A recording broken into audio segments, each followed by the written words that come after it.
Hello friends. Welcome to the Ben 10 What Ifs. How are you all? So we are back with an interesting movie on what if Ben 10 awakened the Shadowflame Omnitrix and got Harem of Charmcaster. Ester and Attea. Also be sure to subscribe and like this video. Now let's begin. Chapter 1. Shadowflame Awakening. The autumn wind carried whispers of change through Bellwood's skyline, now punctuated by alien architecture that hadn't existed 5 years ago. Ben Tennyson stood on the edge of a skyscraper, emerald eyes scanning the city he'd protected since childhood. At 19, his lanky teenage frame had filled out into lean muscle, his jawline sharper, shoulders broader, physically transformed by years of combat as much as by simple maturity. The Omnitrix gleamed on his wrist. Its familiar weight both comfort and burden. No longer the impulsive boy who'd discovered it in the woods, Ben had grown into his role as Earth's defender, respected by aliens throughout the galaxy. Feared by those who threatened peace, and increasingly isolated by the very legend he'd created. Sector 7 clear, he reported into his plumber badge, voice deeper than in his youth but still carrying that hint of irreverence that had become his trademark. Nothing but the usual Friday night traffic. Copy that, Rook's precise tones replied. Magister Tennies. On requests your presence at headquarters. Something about unusual energy signatures in the Epsilon Quadrant. Ben sighed. Tell Grandpa I'll be there in 10. He'd planned to catch the sumo slammer. Reunion movie tonight.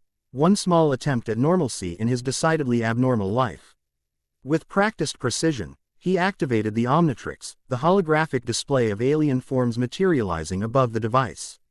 XLR8 should get me there in plenty of time to still catch the late showing, he muttered, selecting the Kinesolaran transformation. The familiar green flash enveloped him, but something felt immediately wrong. Instead of the swift, streamlined sensation of becoming XLR8, pain lanced through his body, sharp, burning agony that ripped a startled cry from his throat. Through watering eyes, he glimpsed the Omnitrix's usual green glow shifting, pulsing with streaks of deep purple and fiery orange. What the? He gasped before the transformation completed with an explosion of energy that shattered windows in nearby buildings. Ben staggered, disoriented. He was XLR8, but different. Where his form typically featured black and blue, there now ran patterns of obsidian and purple flame. Energy crackled around him, and when he experimentally tapped into his speed, the world didn't just slow, it fractured into prismatic layers of reality. This is new, he whispered, voice resonating strangely. Attempting to regain control, Ben slammed the Omnitrix symbol on his chest to revert to human form. Nothing happened. Panic fluttered in his chest. In 10 years of wielding the Omnitrix, he'd experienced countless malfunctions, but this felt fundamentally different, as though something ancient had awakened within the device. Ben tried again, focusing his will on the transformation. This time, the symbol responded. But the reversion process felt like being torn apart molecule by molecule. He collapsed to his knees on the rooftop, human again, but with tendrils of purple-orange energy still dancing across his skin. His plumber badge crackled. Ben, your biometrics just went haywire. Status report. Grandpa Max's voice carried the particular tone of controlled concern Ben had come to recognize over years of crises. I'm fine, Ben lied, watching as the last traces of energy sank beneath his skin. The Omnitrix now pulsed with that same strange coloration.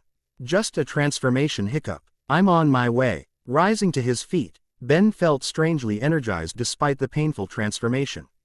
His senses seemed sharper, reactions quicker. He could almost feel the electrical systems running through the building beneath him. Maybe not XLR8 this time, he muttered, cycling through the holographic display again. The alien silhouettes appeared normal, despite the Omnitrix's altered appearance. Selecting Big Chill, he pressed down, bracing for pain. The transformation was smoother this time, but still unlike anything he'd experienced before. When it completed, he found himself as Big Chill, but with wings of purple-orange flame rather than the usual spectral blue. The eternal cold that characterized the Necrophrygian was still present, but now balanced by an inner HEA. That should have been contradictory yet somehow existed in perfect harmony. Definitely new, he breathed, frost and flame intermingling with each word. Taking flight, Ben soared over Bellwood toward plumber headquarters. Below, civilians pointed upward, clearly noticing something different about their resident hero. Ben accelerated, the flames of his wings leaving a comet-like trail across the night sky. Landing at the hidden entrance to headquarters, he reverted to human form, more smoothly this time, though still accompanied by lingering energy that seemed reluctant to dissipate. As he entered the facility, Ben noticed personnel giving him a wider berth than usual, some touching hands to weapons unconsciously. "I don't look that different, do I?" he asked a rookie plumber who nearly flattened himself against a wall. "Sir, you're glowing," the young agent managed. Ben glanced at his reflection in a polished wall panel. Sure enough, his eyes occasionally flickered with that same purple-orange energy. And faint luminous patterns traced beneath his skin-like circuitry. Grandpa Max was waiting in the command center, his weathered face a mask of professional concern. At 70, Max Tennyson remained imposingly fit, though his hair had gone completely silver and deeper lines marked his face. His plumber uniform had been modified with additional command insignia reflecting his status as Earth's primary defender and liaison to galactic authorities. "Ben," he acknowledged, eyes immediately fixing on the altered Omnitrix. "I see you've had an equipment malfunction." "Something like that," Ben replied. "It happened during a standard transformation. The Omnitrix started glowing with this weird energy, and now my aliens are different. More powerful, but not exactly the same." Max's expression darkened. "The energy signatures we detected in the Epsilon Quadrant appeared approximately 20 minutes ago, right when your Omnitrix changed." He gestured to the central holographic display, where a swirling anomaly was clearly visible among star charts. "Whatever this phenomenon is, it's expanding, and you appear to be connected to it." Ben approached the display, and to his shock, the holographic particles responded to his presence, swirling toward him as though magnetized. "That's probably not good. Azimuth is on his way," Max said, referencing the Galvan creator of the Omnitrix. "In the meantime, I want you in quarantine for observation." "Quarantine?" Ben protested. "Grandpa, I feel fine. Better than fine, actually." "That's what concerns me," Max replied firmly. "Unknown energy pervading your body and the Omnitrix. We need to understand what we're dealing with before." The alarm klaxons cut him off, red emergency lighting bathing the command center. "Perimeter breach in Sector 4, announced the automated security system. Unknown entity, extremely high energy signature." The main screen shifted to security footage showing a humanoid figure wreathed in crackling black energy moving effortlessly through plumber defenses. Agents fired containment beams that simply dissipated against the intruder's aura. "That's impossible," Max breathed. "Those barriers are designed to contain Class 12 entities." Ben was already moving toward the door. "Looks like quarantine will have to wait." "Ben, wait," Max called after him. "We don't know what effect this will have on your transformations. You could be vulnerable." Ben paused, a confident half-smile forming, an expression that had become his signature over year odds. "Or I could be exactly what we need right now." Racing through the corridors, Ben felt the strange energy within him responding to the threat, building like a storm beneath his skin. He skidded around a corner to confront the intruder, who stood in a circular chamber surrounded by unconscious plumbers. The figure was tall and skeletal, its body composed of what appeared to be condensed darkness given form. Where a face should have been, there existed only a void with pinpricks of light like distant stars. It turned toward Ben, those points of light focusing with predatory intensity. "Benjamin Tennyson," it said, voice resonating on multiple frequencies simultaneously. "The Shadowflame has awakened. You cannot control what you do not understand." Ben activated the Omnitrix, cycling quickly through his options. "I've been figuring things out as I go for years. Works pretty well for me." He selected Diamond Head, hoping the crystalline alien's durability would provide an advantage. The transformation enveloped him, and this time he embraced the strange energy rather than fighting it. The result was both familiar and revolutionary, Diamond Head's crystalline form now interlaced with veins of pulsing shadow fire that enhanced rather than diminished his structure. "Nice light show," Ben quipped, his voice deeper and resonant through Diamond Head's transformed vocal apparatus. "But I've handled plenty of cosmic entities before." The creature's response was immediate and devastating. It moved with impossible speed, crossing the chamber and striking Ben with force that would have shattered ordinary Petrosepian crystal. Instead, The shadow fire throughout his form absorbed and redistributed the impact, cracks forming but instantly resealing with flares of energy. Impressive, the entity acknowledged. The Shadowflame adapts to your forms. But adaptation without understanding leads to corruption. Ben countered with crystalline projectiles that now burned with purple-orange energy as they launched from his hands. The entity dodged most but was struck by several, each impact tearing away portions of its shadowy form that quickly regenerated. Then help me understand, Ben challenged, pressing his advantage with a barrage of attacks. What is the Shadowflame? What happened to the Omnitrix? The creature moved in a blur, suddenly behind Ben. Understanding requires trials. The first begins now. It plunged a tendril of darkness directly into the Omnitrix symbol on Ben's chest. Pain exploded through his consciousness as images flooded his mind, a cosmos beyond comprehension. Beings of pure energy constructing reality, 5 primal forces separated and contained, guardians chosen and fallen. Ben dropped to his knees, the transformation faltering as conflict raged within the Omnitrix. With tremendous effort, he focused his will and tore away from the entity's touch. Whatever you're trying to download into my head, he gasped, I prefer the abbreviated version. Reverting to human form by instinct. Ben was surprised to find that aspects of Diamond Head remained, his right arm crystallized to the elbow, veins of shadow fire still coursing through it. He stared at this partial transformation in shock. The Shadowflame remembers, the entity said, sounding almost pleased. It retains what it finds useful. Ben aimed his crystallized arm at the creature, Finn. Ding, he could still generate crystal projectiles, now more potent with concentrated energy. And I'm finding you less useful by the second. The entity merely observed as its form began to dissipate. We shall meet again, Benjamin Tennyson. The harbingers will come for what is theirs. Prepare, or perish. Always with the dramatic exits, Ben muttered as the creature dissolved into particles of dark energy that simply vanished.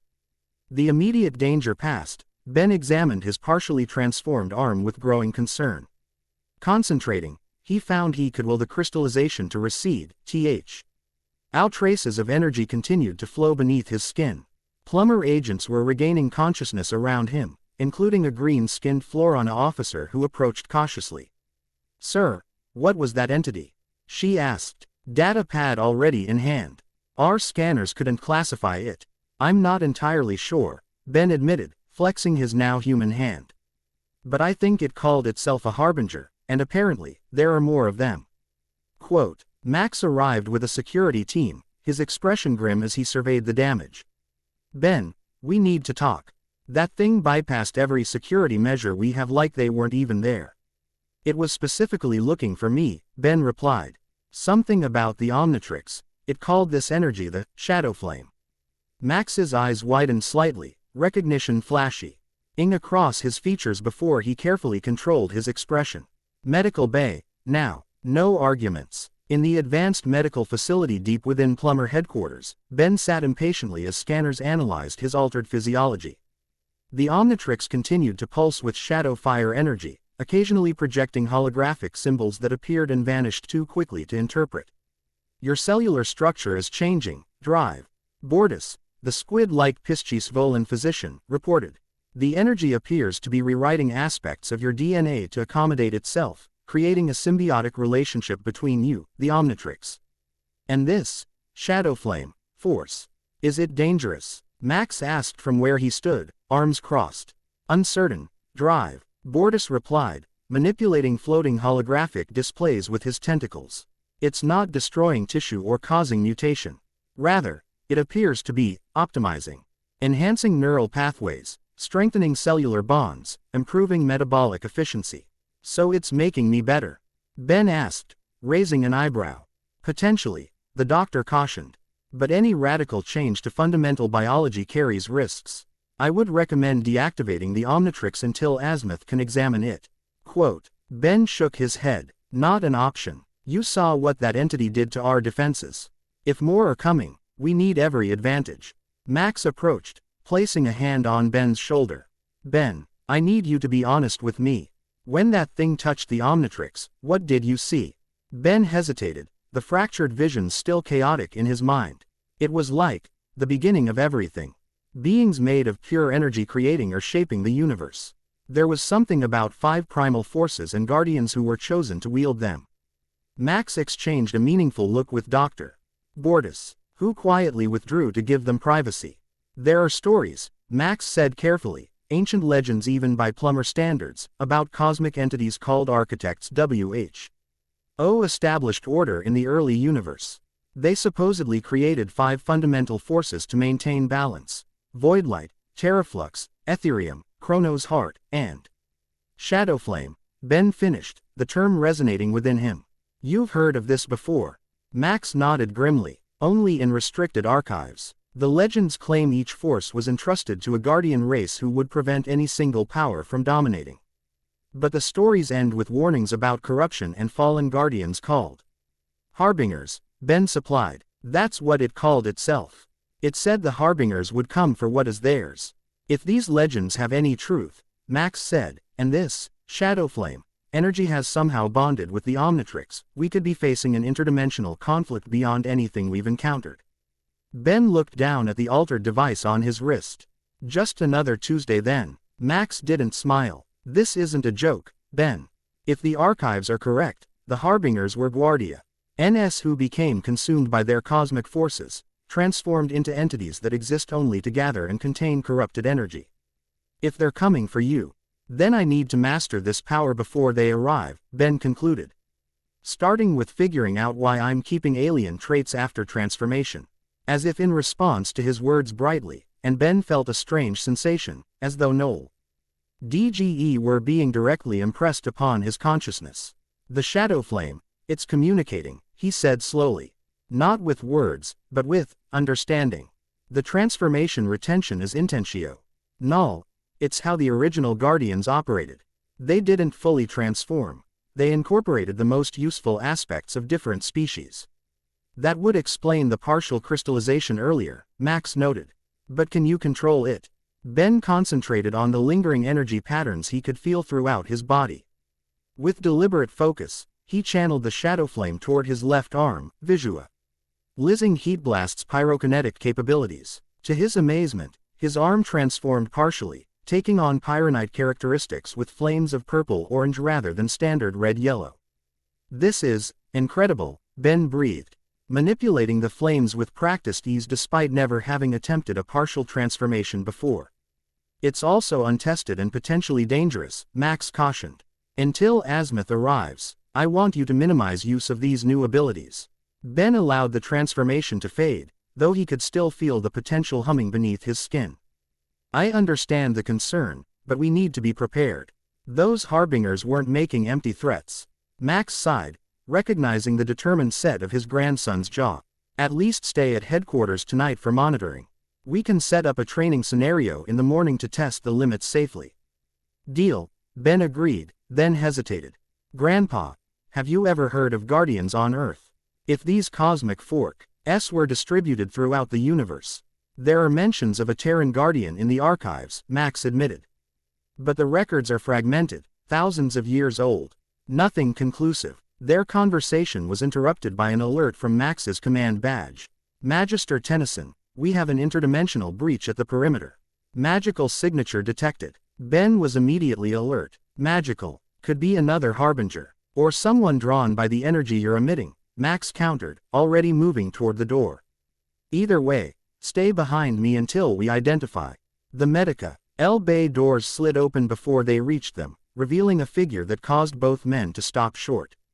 Charmcaster stood in the doorway, her silver hair longer than Ben remembered, elaborate purple ROBs replaced by more practical dark attire accented with mystical sigils. Her eyes, always intense, now fixed on Ben with a mixture of shock and recognition. Tennyson, she said, voice smoother and more controlled than during their antagonistic youth. I felt the awakening from 3 dimensions away. The Shadowflame has returned. Ben tensed, ready to activate the Omnitrix. Despite their occasional alliances in recent years, Charmcaster's appearances rarely heralded good news. You know about this. She stepped into the room, ignoring the security protocols that should have prevented unauthorized entry.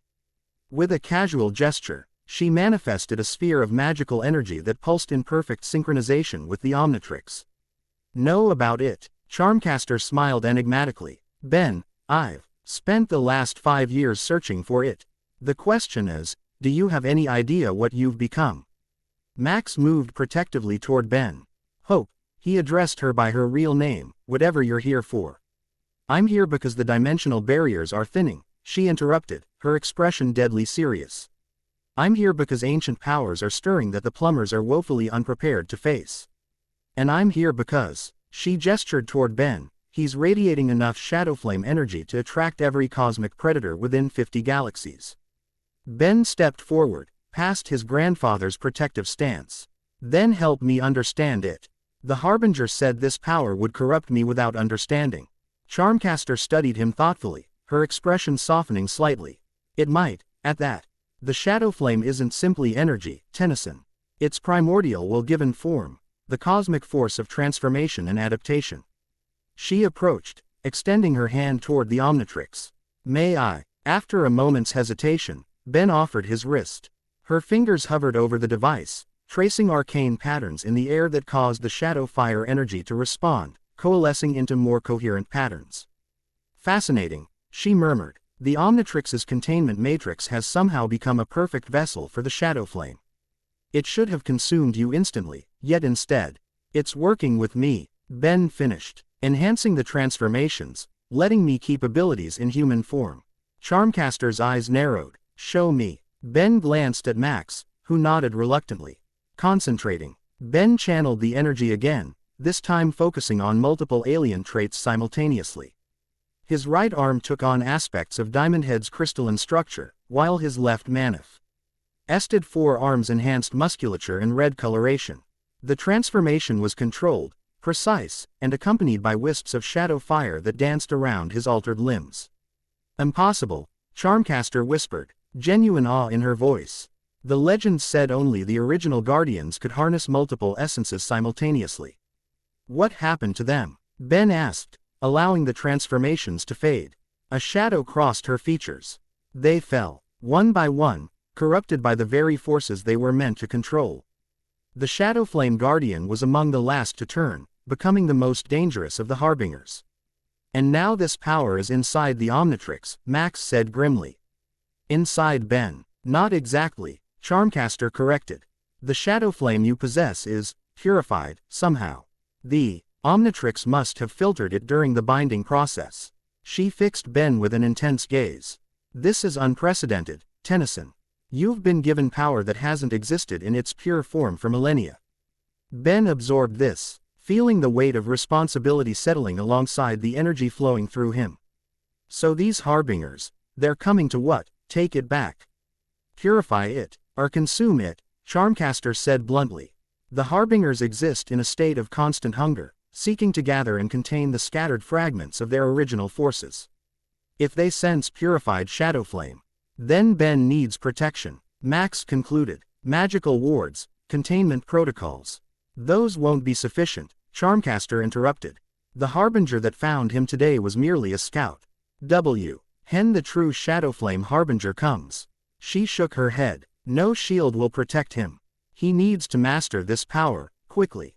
And I suppose you're volunteering as teacher? Ben asked skeptically. Charmcaster raised an eyebrow. Unless you know another reformed sorceress with extensive knowledge of primordial cosmic forces. Before Ben could respond, the Omnitrix pulsed violently, Prohe. CTing a holographic star map into the air between them. A cluster of energy signatures appeared at the edge of the solar system, moving rapidly toward Earth. More Harbingers? Max asked tensely. Worse, Charmcaster replied, her expression grave. Those are rifts, tears in reality caused by the awakening of the Shadowflame. Soon, things will start coming through from dimensions that haven't touched ours in eons. Ben studied the projections, strategic mind already calculating trajectories and timeframes. How long do we have? 3 days, perhaps 4, before the first rifts reach Earth, Charmcaster estimated. Less time before the Harbingers sense your location precisely. Decision crystallized in Ben's mind. Then we don't wait for them to come to us. Grandpa, I need a ship, fastest one we've got. Max frowned. What are you planning, Ben? We intercept those rifts before they reach Earth, Ben explained. Close them from the source. And if we encounter harbingers along the way? He glanced at the Omnitrix. You can't close interdimensional rifts without understanding the magical principles involved, Charmcaster pointed out. Which means you need me. Ben met her gaze steadily. I know. A moment of understanding passed between them. Not trust, exactly, but recognition of necessity. 5 years ago, they had been enemies. 2 years ago, reluctant allies during the Chronosopian incursion. Now, circumstances had aligned them once more. I'll authorize the Quantum Striker, Max decided. Fastest vessel in the fleet, designed for interdimensional travel. But Ben, you're not going alone with a known criminal. Charmcaster supplied sardonically. Relax, Magister. My interest is in preserving reality, not corrupting your grandson. Max ignored her. Rue, Kay will accompany you as pilot and backup. Ben nodded, accepting the compromise. We leave at dawn. Dreams had never been so vivid. Ben floated in a sea of consciousness that wasn't entirely his own, watching the birth of stars. The formation of galaxies, the emergence of life across countless worlds. Through it all ran currents of energy, 5 distinct forces shaping reality according to their nature. The Shadowflame danced through his awareness, showing him glimpses of its history, how it had empowered its guardian to adapt to any environment, overcome any obstacle, transform in response to any threat. He saw civilizations rise under its protection, watched as balance was maintained between the cosmic forces. Then darkness crept in, corruption, hunger. The Guardian's adaptability turned to consumption. Transformation became domination. The Shadowflame twisted from creation to destruction, and the Harbinger was born. Ben awoke with a gasp, finding himself floating 3 feet above his bed. Purple-orange energy crackling around him. As consciousness fully returned, the energy receded, and he dropped unceremoniously onto the mattress. That's new, he muttered, running a hand through sweat-dampened hair. A soft chime indicated morning, though in the windowless quarters of Plumber headquarters, time felt arbitrary. Ben rose, noticing immediately that his movements felt different, more fluid. Precisely controlled. When he examined himself in the mirror, subtle changes were evident. His musculature appeared more defined, and occasional flickers of energy could be seen beneath his skin. Like lightning beneath storm clouds. The Omnitrix itself had continued to evolve overnight. The black and green housing had developed intricate patterns that shifted subtly, while He activation core now pulsed with contained shadow fire. When Ben touched it experimentally, holographic alien silhouettes appeared as usual, but each now displayed potential partial transformation options alongside full conversions. A knock at his door interrupted his examination. Enter, he called, lowering his arm. Rook Blanco stepped inside, tall and composed as ever. The Ravanagonder had changed little in 5 years. His feline features still serious, his prototech armor polished to perfection. The only concessions to time were the addition of command insignia and a few new scars. That spoke of battles fought alongside Ben. Good morning, he greeted formally. I trust you rested adequately despite your transformation. Ben smiled at his partner's characteristic understatement. As well as can be expected when sharing dreams with a cosmic force. Rook's ears twitched with interest. You experienced communications during your sleep cycle. Fascinating. Perhaps the Shadowflame operates partially through subconscious channels. Or maybe it just has bad timing, Ben replied, stretching. As the ship ready, the Quantum Striker is prepared for launch, Rook confirmed. Charmcaster has already loaded several artifacts she claims are necessary for rift closure. Magister Tennyson requests your presence in the command center before departure. Ben nodded, grabbing his jacket, the same green and black design he'd favored for years, though he suspected it might soon need replacement if partial transformations became regular occurrences. As they walked through the corridors, Ben noticed personnel reactions had shifted from yesterday's wariness to something more akin to cautious awe. Word of the Shadowflame had clearly spread. They're calling it an ascension, Rook commented, noticing Ben's awareness of the attention. The theory circulating is that you have evolved beyond standard transformation capabilities. Not evolved, Ben corrected. Just accessed something that was always possible. The Omnitrix was designed to preserve and catalog DNA. The Shadowflame just allows me to use that catalog more efficiently. Rook studied him with curiosity. You sound different when you speak of it. More academic, Ben suggested with a half smile. Yeah, it's weird. I keep getting these flashes of knowledge that don't feel like my own. That is precisely what concerns Magister Tennyson, Rook noted as they approached the command center. Inside, Max stood with Charmcaster, both examining a complex holographic display of the approaching rifts. The sorceress had exchanged her traveling attire for something more suitable for space travel, a fitted jumpsuit with arcane symbols woven throughout the fabric, her silver hair braided away from her face. She looked up as they entered, her expression unreadable. Ben, Max greeted, eyes immediately assessing his grandson for changes. How are you feeling? Better, Ben answered honestly. More integrated with the Shadowflame. I think we're reaching an understanding. You speak of it as if it's sentient, Charmcaster observed. Ben considered this. Not sentient exactly. More like purposeful. It has intent without consciousness. Which makes it all the more dangerous, Max cautioned. Cosmic forces don't have morality, Ben. They simply are. How they manifest depends entirely on their wielder.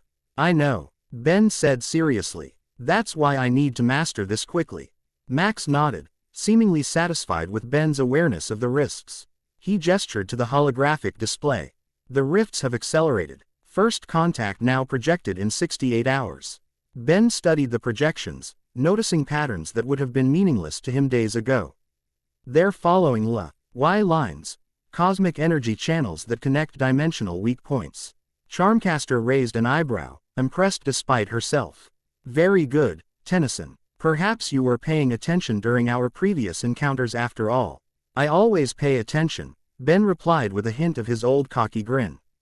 I just usually look like I'm not. Max cleared his throat. The quantum striker can intercept THE first rift cluster near Jupiter's orbit. Your mission is observation and containment, not confrontation. If harbingers appear, you retreat and report. Ben and Rook exchanged glances, both knowing Hat plans rarely survived first contact with the enemy. We'll be careful, Ben promised, the words familiar after years of similar exchanges. Max's expression softened momentarily as he placed a hand on Ben's shoulder. This power you've connected with, it's beyond anything we've encountered. Don't let it change who you are at your core. Never, Ben assured him, the promise sincere despite the changes already manifesting. The moment was interrupted by alarm klaxons. Red emergency lighting bathed the command center as the main screen shifted to external cameras showing a swirling vortex forming directly above Plumber headquarters. Impossible, Charmcaster breathed, magical energy instinctively gathering around her hands. The rifts couldn't have reached Earth already. That's not a natural rift, Ben stated with certainty, the Shadowflame energy within him responding to the disturbance. Something's forcing its way through. The vortex expanded, crackling with familiar RGY, the same dark power wielded by the Harbinger from the previous day. From within the swirling darkness emerged a massive form, easily 20 feet tall, composed of condensed shadow unlike the Scout. This entity wore what appeared to be ancient armor formed from the same dark substance as its body, with a helm shaped like a horned skull. The Shadowflame Harbinger, Charmcaster whispered, genuine fear in her voice. Max was already issuing evacuation orders, activating planetary defense protocols. Ben, get to the ship. Now, this facility won't hold against that thing. I'm not running, Ben stated firmly. The Omnitrix already active and cycling through options. This isn't about courage, Charmcaster snapped. You're not ready to face a primary Harbinger. If it captures you, the purified Shadowflame will be corrupted. The building shook as the Harbinger landed on the roof, its weight cracking reinforced alien alloys designed to withstand orbital bombardment. Ben made his decision. Get the ship ready. I'll buy us time. Before anyone could protest, he selected Jetray, embracing the now familiar surge of shadow fire energy that accompanied transformation. The result was spectacular. A Jetray whose neuroshock rays now pulsed with cosmic power, wings trailing purple-orange flame as he shot through emergency access tunnels toward the surface.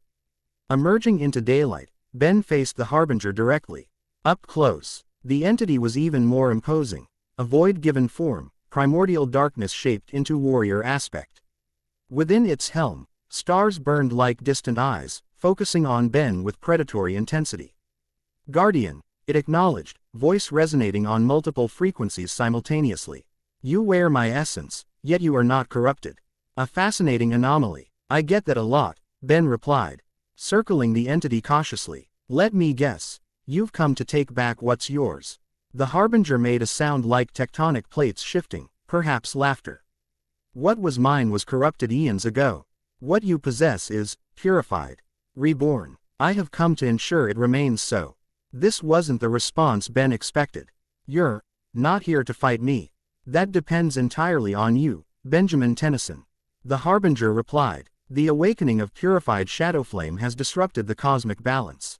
Rifts form. Barriers weaken. The other Harbingers sense opportunity. Understanding dawned. You're worried they'll try to corrupt this energy. Precisely. The massive entity gestured, and reality seemed to ripple around its hand. I was first among the Guardians to fall, first to become Harbinger. I contain the greatest concentration of corrupted Shadowflame. The others, Voidlight, Terraflux, Ethereum, Chronos, they hunger for what I possess, for what you now carry. Ben's mind raced with implications. So you're here to protect me. I am here to preserve balance, the Harbinger corrected. If that means destroying you to prevent others from claiming the Shadowflame, I shall. If it means guiding you to mastery so you may become true Guardian, I shall do that also. How gracious, Ben replied dryly.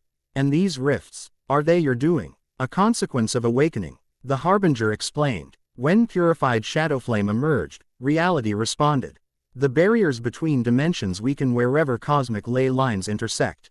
Below, Ben could see plumber personnel evacuating the facility, the quantum striker being prepared for emergency launch. He needed to keep the Harbinger talking.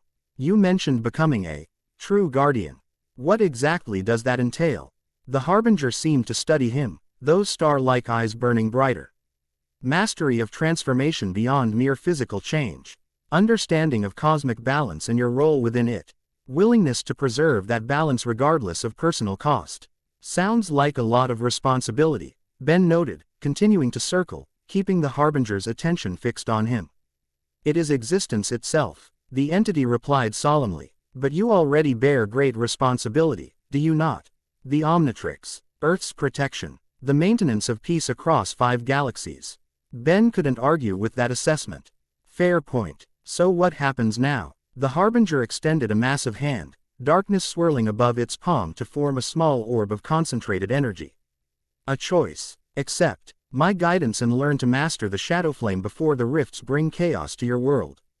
Or refuse, and I shall extract it from you, a process few survive. Below, Ben saw Rook signaling that the ship was ready. Charmcaster stood at the boarding ramp, magical energy gathered around her in protective layers. Option 3, Ben countered. I figure this out my own way, with people I actually trust. The Harbinger's posture shifted subtly, power gathering around its armored form. Unwise, but not unexpected. Your species has always favored freedom over security. Ben didn't wait for the attack.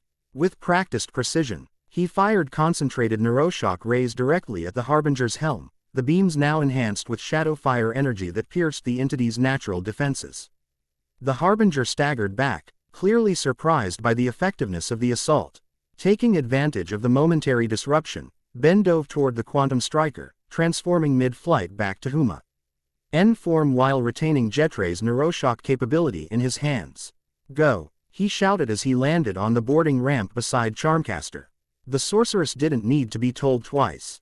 With a complex gesture, she created a magical barrier between them and the recovering Harbinger while Rook engaged the engines. The quantum striker rose rapidly, its advanced propulsion systems quickly carrying them beyond visual range of the plumber facility. Inside the sleek vessel's command deck, Ben collapsed into a seat, the partial transformation fading as adrenaline ebbed. That, Charmcaster stated flatly, was incredibly stupid. Do you have any idea what would have happened if the Harbinger had decided to use its full power? It wasn't trying to destroy me, Ben replied, catching his breath. It offered to guide me. Teach me to use the Shadowflame. Charmcaster's expression shifted from anger to surprise. That's unprecedented. Harbingers don't mentor, they consume. Perhaps this one retains more of its original guardian nature, Rook suggested from the pilot's seat, guiding the ship into the upper atmosphere. Or it was lying to gain Ben's trust, Charmcaster countered. The Shadowflame Harbinger was historically the most deceptive of the fallen guardians. Ben leaned forward, bringing up the ship's rear scanners on a holographic display. The Harbinger remained at Plumber headquarters, making no move to pursue them.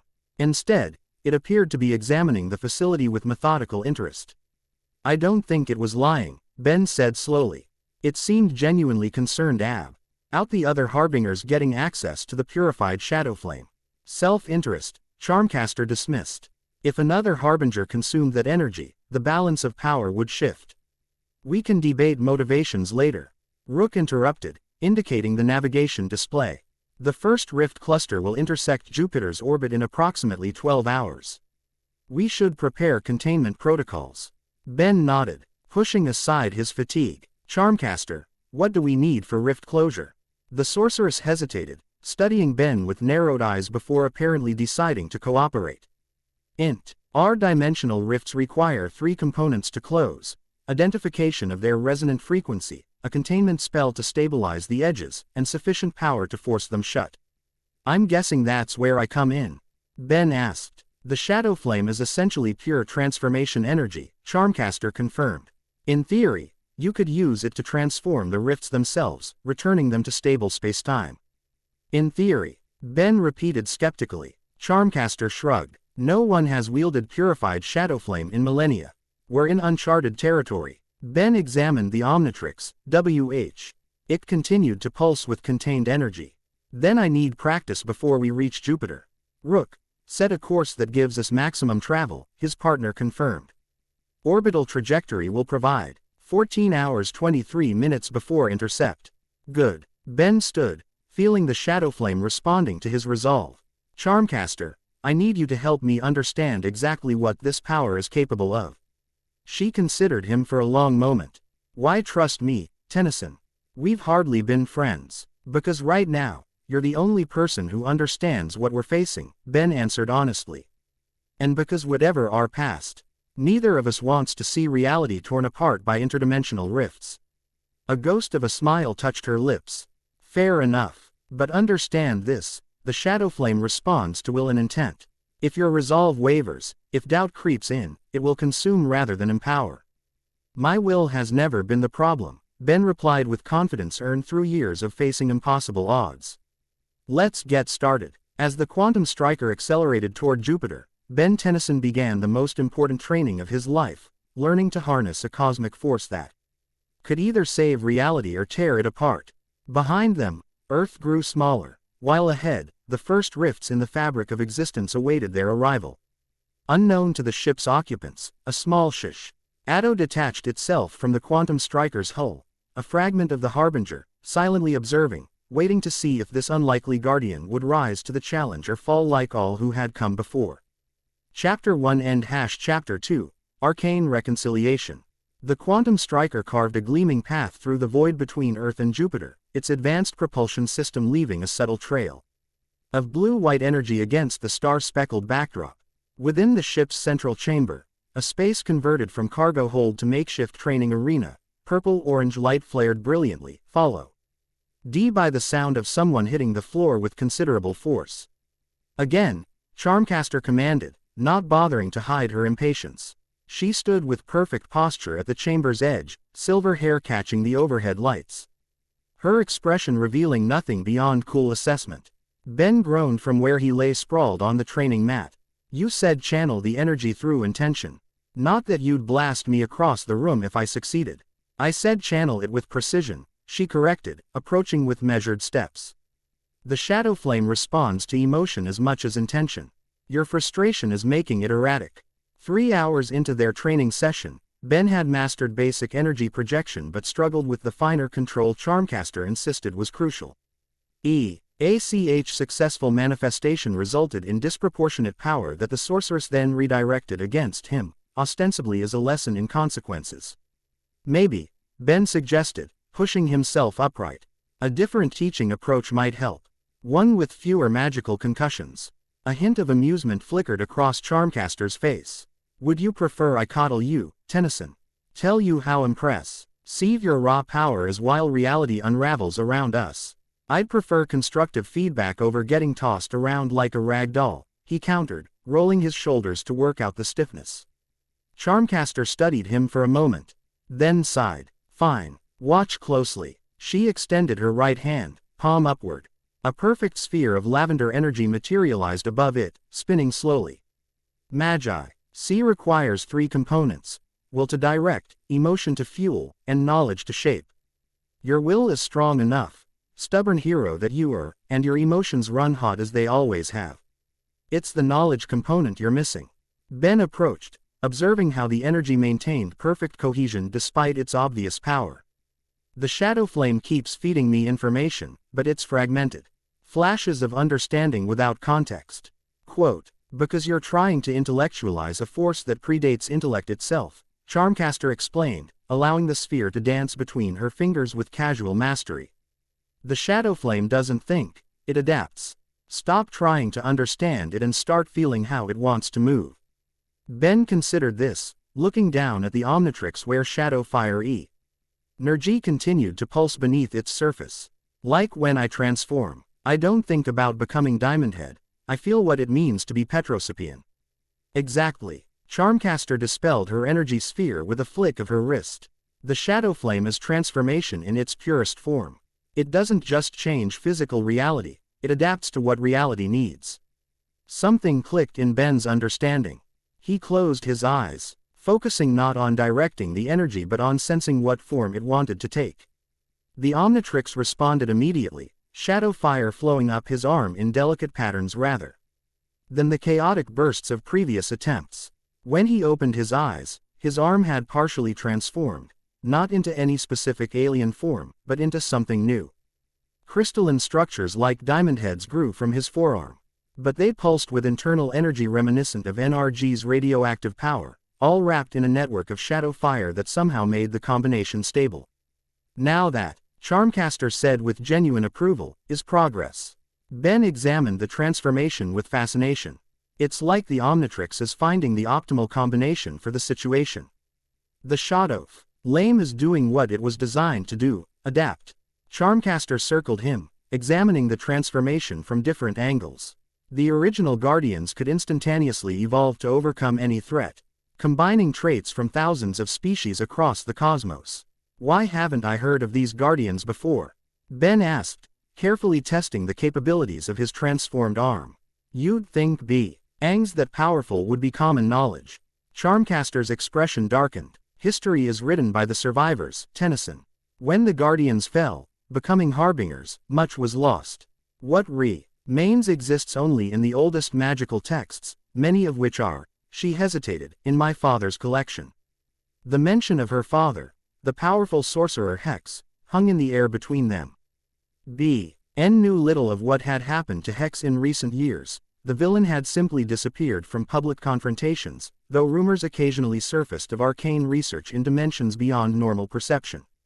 Is that why you recognized the Shadowflame immediately? Ben asked carefully. Your father's research. Charmcaster turned away, moving toward a collection of artifacts she'd NGED along one wall of the training area. Partly, after our last encounter, I decided there were better uses for my talents than petty vengeance. You mean when you helped to stop the Chronosapian incursion 2 years ago? Ben clarified, allowing his arm to return to normal as he followed her. I mean when I realized that power without purpose is meaningless, she corrected, selecting a SMA crystal pyramid from among her artifacts. My father sought knowledge of the cosmic forces for decades. I merely continued his work.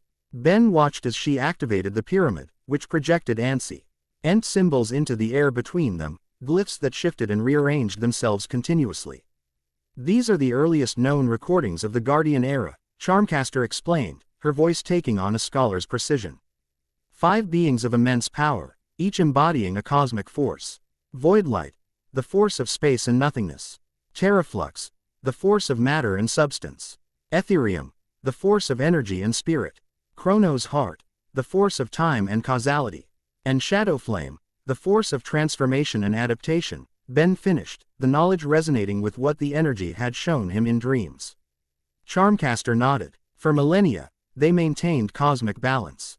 Not gods, but close enough, beings who could reshape reality according to necessary patterns. What went wrong? Ben asked, though he suspected he already knew. Power corrupts, she accurately, power isolates. Over time, each guardian began to see their force as superior to the others. Competition became conflict. Conflict became war. The symbols shifted to show 5 distinct figures in battle. And in war, adaptation becomes domination. The Shadowflame Guardian fell first, Ben stated, knowledge bubbling up from the energy within him. Charmcaster looked at him sharply. Yes, how did you know? I've been dreaming, Ben admitted. Seeing fragments of memories that aren't mine. The Shadowflame Guardian tried to adapt to the conflict by absorbing aspects of the other forces. But instead of achieving balance, it became corrupted. Charmcaster finished.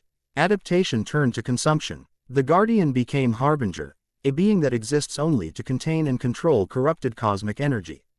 The implications settled heavily on Ben's shoulders. And now that same force is inside the Omnitrix. Inside me, but not corrupted, Charmcaster reminded him, deactivating the pyramid. That's what makes you uniquely dangerous and valuable. You possess Shadowflame in its original, pure form. Which is why the other Harbingers want it, Ben reasoned. And why the Shadowflame Harbinger seemed concerned about them getting it. The balance of power has remained relatively stable for eons, Charmcaster confirmed. If one Harbinger consumed purified energy, it might gain enough power to dominate the others. Ben paced the training area, processing this information. So I'm stuck in the middle of a cosmic power struggle with abilities I barely understand. Tuesday got complicated fast. A faint smile touched Charmcaster's lips. Your irreverence hasn't changed, at least. Some things remain constant. Ben replied with a half shrug. Speaking of change, though, what happened with you? Last time we worked together, you disappeared as soon as the threat was neutralized. Now you're teaching me cosmic magic and talking about redemption. Charmcaster hesitated, vulnerability briefly visible beneath her composed exterior. Let's just say I found better things to do than obsess over past grievances. Like researching primordial cosmic forces. Ben pressed, sensing there was more to her transformation than academic interest. She met his gaze directly. Like realizing power and purpose aren't the same thing. Something I suspect you learned long ago. The observation was surprisingly insightful. Ben had indeed separated the concepts early in his hero career, using his abilities for protecting others rather than personal gain or glory. It took a few hard lessons, he acknowledged. But yeah, eventually I figured out that what I can do matters less than what I choose to do with it. An apt philosophy for wielding the Shadowflame, Charmcaster noted. It responds to purpose as much as intent. Before Ben could respond, Rook's voice came through the ship's communication system. Ben, Charmcaster, we have detected unusual activity ahead. Perhaps you should come to the command deck. They exchanged glances before moving quickly through the ship's corridors. The Quantum Striker was compact but advanced, its interior designed with Galvan efficiency, every space serving multiple functions. The command deck occupied the forward section, dominated by AP. Panoramic viewport currently showing the vast expanse of space with Jupiter's massive form visible in the distance. Rook sat at the pilot's console, his fingers moving with precise efficiency over holographic controls. We are still 6 hours from the projected rift coordinates, but I am detecting energy signatures consistent with interdimensional activity approximately 20,000 kilometers ahead. Ben leaned over the console, examining the readings. Where once such technical data would have been meaningless to him, now the Shadowflame translated it into intuitive understanding. The rifts are forming ahead of schedule. Something's accelerating the process. Or someone, Charmcaster added grimly, pointing to a secondary reading. That energy pattern, it's arcane in origin. Deliberate, not natural. Rook enhanced the forward sensors, focusing on the anomaly. The view screen shifted to show what appeared to be a small vessel surrounded by swirling energy distortions. The craft itself was unlike any conventional design, its hull composed of what appeared to be interlocking runes and symbols rather than traditional materials. A sorcerer's skiff, Charmcaster identified, surprise evident in her voice. Extremely rare. Few magic users possess the knowledge to construct them, let alone pilot one through deep space. Friend of yours? Ben asked, only half joking. Charmcaster's expression darkened. Unlikely. The magical community has factions, just like your scientific one. Some believe cosmic forces should remain sealed away forever, while others wish to harness them, Rook concluded. Perhaps someone sensed the Shadowflame's awakening and is attempting to access it through these rifts. Ben studied the vessel's activities more carefully. They're not creating rifts. They're trying to stabilize existing ones. Look at the energy pattern. It's containment magic. Charmcaster appeared impressed despite herself. Your perception has improved remarkably. Yes, those are stabilization runes, not creation sigils. So, not necessarily hostile, Ben noted optimistically. Or ensuring the rifts remain open long enough for something to come through, Charmcaster countered. Either way, we should approach with caution. Rook nodded, adjusting their course. The Quantum Striker's stealth systems should allow us to approach undetected. As the ship moved closer, details of the magical vessel became clearer. It was smaller than the Striker, designed for perhaps 3 occupants at most, its exterior covered in constantly shifting magical symbols that seemed to both propel it through space and maintain life support for its occupants. Can you identify the magical signature? Ben asked Charmcaster, who had begun tracing complex patterns in the air, purple energy flowing from her fingertips. Working on it, she replied, her focus absolute. It's familiar somehow, but distorted, as if the caster is using an unfamiliar source to power familiar spells. The implications of her statement registered immediately. Ben turned to Rook. Maximum shields, now. The Ravanagonda responded instantly, diverting power to the ship's defensive systems mom. Ents before a burst of energy shot from the magical vessel directly toward them. The impact rocked the Quantum Striker despite its advanced shielding. So much for the stealth approach, Ben muttered, steadying himself against the console. Rook, keep us at distance. Charmcaster, what are we dealing with? The sorceress had maintained her magical scan despite the attack, her expression now troubled. The signature is legerdemain in origin, but corrupted somehow. Almost as if a communication request flashed on the main console, interrupting her analysis. Rook glanced at Ben, who nodded authorization. The view screen shifted to show the interior of the magical vessel, and all 3 occupants of the Striker froze at the sight that greeted them. Hex, Charmcaster's uncle and former mentor, stared back at them. But this was not the composed, calculating sorcerer they had faced in the past. His eyes burned with unnatural purple fire, his skin etched with glowing runes that pulsed with each heartbeat. Behind him, swirling energy formed patterns that seemed to writhe with almost sentient purpose. Hope, he acknowledged, voice resonating with power beyond his normal capabilities. I sensed you would be drawn to the awakening, always pursuing knowledge beyond your understanding. Uncle, Charmcaster replied, tension evident in every line of her body. What have you done to yourself? A smile that held no warmth stretched across Hex's face. I have embraced evolution, niece. While you wasted time with redemption and restraint, I found more accommodating partners. Ben stepped forward, drawing he guess. One of the harbingers made you an offer you couldn't refuse. Hex's burning gaze fixed on Ben, widening slightly as he registered the shadow fire energy visible beneath the young hero's skin. Benjamin Tennyson. The rumors were true, then. You've become vessel to the purified Shadowflame. His expression shifted to something approaching reverence. How fitting that you, who have worn so many forms, should become guardian to the force of transformation itself. I haven't become anything yet, Ben replied carefully. Just trying to contain these rifts before they tear reality apart. Containment, Hex scoffed. Such limited ambition. These rifts are doorways, Tennyson, passages to dimensions untouched for millennia. Imagine the knowledge waiting to be claimed. Charmcaster moved closer to the screen, her composure returning. Knowledge at what cost, uncle? The barriers between dimensions exist for a reason. Barriers created by fearful beings who lacked vision.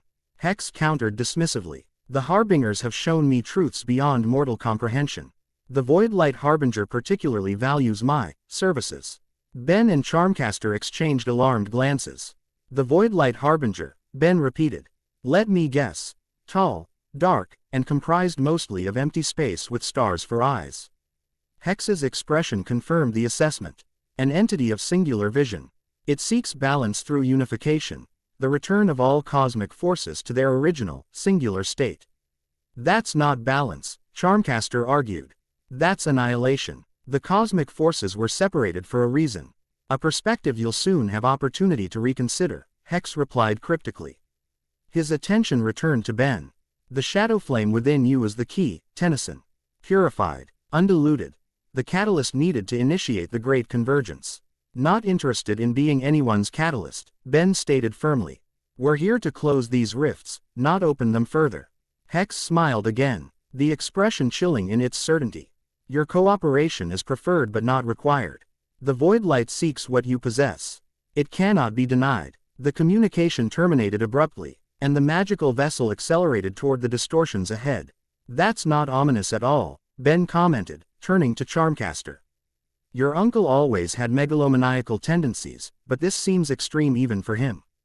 Charmcaster's expression was troubled. The void light is the cosmic force of emptiness and void. If its harbinger has somehow enlisted my uncle, the corruption will be progressive. Each service he performs will hollow him further until nothing of his original self remains. Can he be saved? Ben asked, recognizing the concern beneath her professional demeanor. She hesitated. I don't know. No one has ever recovered from harbinger corruption in recorded history. Rook interrupted the exchange. The magical vessel is approaching the largest spatial distortion. Energy readings are increasing exponentially. On the view screen, they watched as Hex's craft positioned itself at the center of a swirling anomaly. Magical energy poured from the vessel in structured patterns, forming a framework that appeared to stabilize and expand the distortion. He's creating a permanent gateway, Charmcaster realized. If he succeeds, the rift won't just allow passage. It will tear permanently into the void dimension. Not good, Ben assessed, already moving toward the airlock. Rook, get us close enough for Charmcaster and me to intervene. We need to disrupt whatever spell he's casting. The quantum striker cannot withstand direct exposure to those energy levels, Rook cautioned.